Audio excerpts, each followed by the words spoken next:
NU Paint Master nakipagtagisan ng lakas sa Kazakhstan. Belen MVP mode. Solomon at Anarkolova showdown. Sa pagharap nga ng NU Paint Master at Kwanish Kazakhstan ay nagtagisan sila ng malalakas na palo. Bagamat lamang man ang Kazakhstan sa height ay di alintana nito ang mga attacks ni Belen, Alinsog at Solomon sa unang set ay palitan nga ng puntos. Nagtala nga kaagad ng 5-0 run ng Kazakhstan. Maaga ring nagbigay ang Paint Master ng mga attacking errors. Agad namang gumawa si Solomon ng 2-0 run para mapababa ang kalamangan, ngunit naputol din agad ang run dahil sa malalakas na palo ng Kazakhstan. Pagdating nga sa 20-point mark ay kumayod ng gusto ang Paint Master para maitabla ang score sa 24 at na-extend ang set.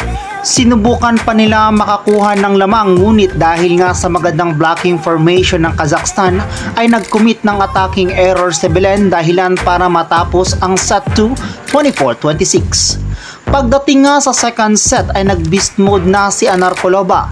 Nagpaulan nito ng malalakas na atake sa Paint Master. Nagawa mang makasagot dito ng Paint Master, subalit hindi pa rin ito sumasapat. Kapansin-pansin nga rin ang hirap ng Paint Master sa blockings department, kaya't namagana ang kalamangan ng Kazakhstan.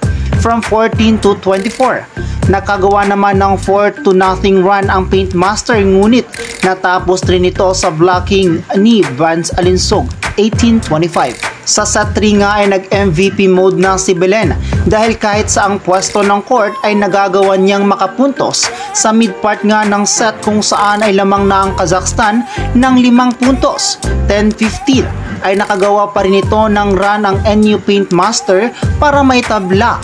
Highlights nga sa run na ito ang di mapigilang opensa ni Belen. Napa-timeout nga rito ang Kazakhstan sa set na din na ito. Di gaanong nakapunto sana si Anarkolova, nakatikim pa rin ito ng monster block kay Solomon.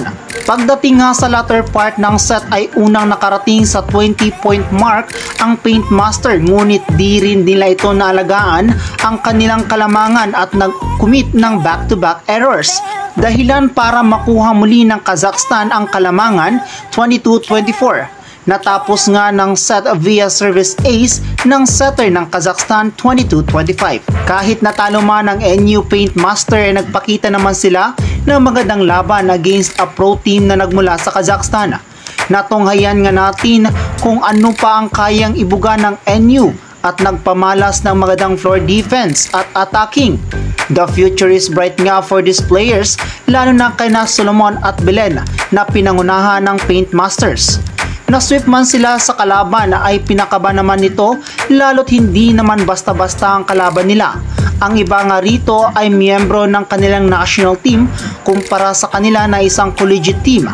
Bukas naman ay muli nating haharapin ang Vietnam national team at muli nating matutunghayan ang laban ni Solomon at Beach Toyen.